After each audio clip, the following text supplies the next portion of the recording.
Dankeschön für alles. Brandenburg.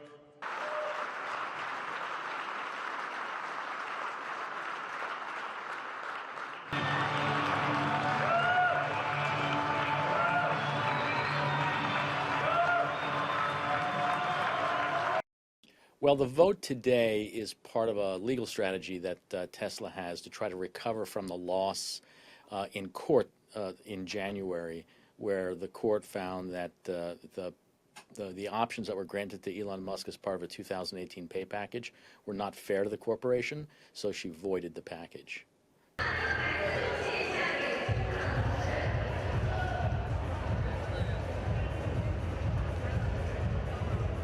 Well, last night he announced on Twitter X that he won the vote, and it's a bit of an overstatement to say that he won. What he really should be saying is, I now have a piece of evidence that I can put before a judge to say that the judge should reinstate my stock option package.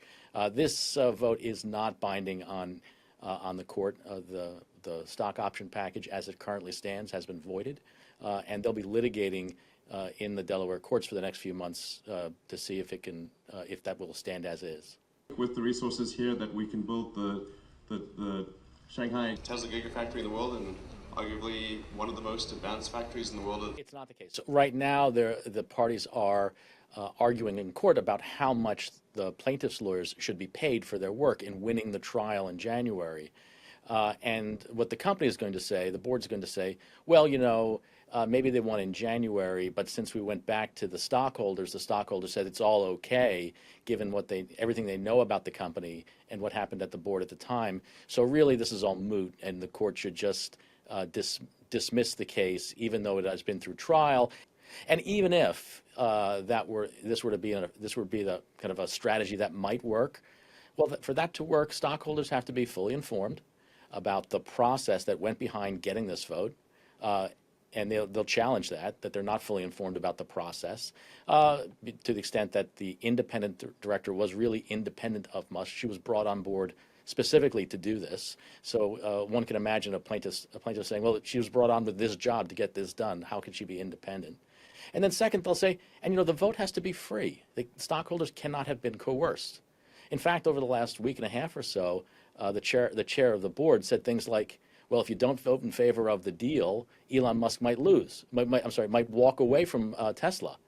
Well, that sounds like coercion to me if I'm a stockholder who's maybe has $10,000, $20,000 invested in a company, and then I'm told that, hey, if I don't vote yes, the value of my stock might go down because Musk might walk away. So the plaintiff stockholders will certainly challenge the validity of the vote. Can draw both? Yeah. I don't know.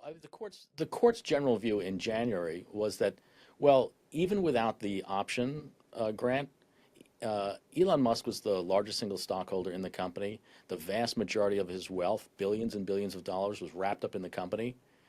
You could give him nothing, and just sitting on his existing equity stake, he'd have lots of incentive to stay there every day and work hard.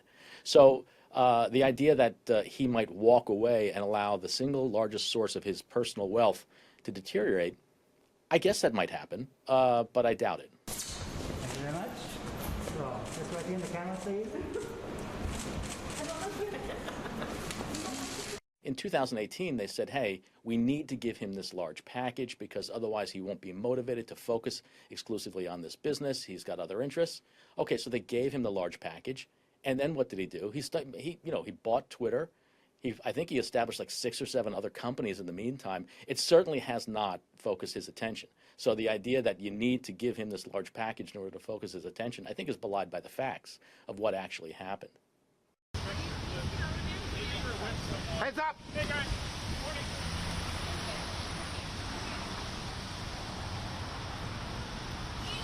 Morning. Elon, how are you? No.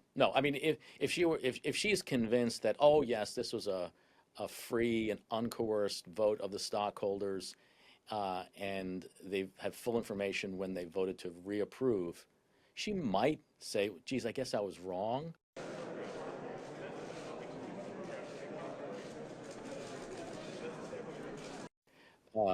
And to the extent that the business performs in the marketplace, where they're able to sell automobiles, where they're able to get market share, keep market share, and demonstrate that Tesla is a market leader in the EV space, stockholders, particularly institutional stockholders, will put up with a lot. Obviously, the retail fans will put up with even more than that. But when and if things start to turn south, when they run into headwinds like they did the last quarter, you might find institutional stockholders to have a lot less patience.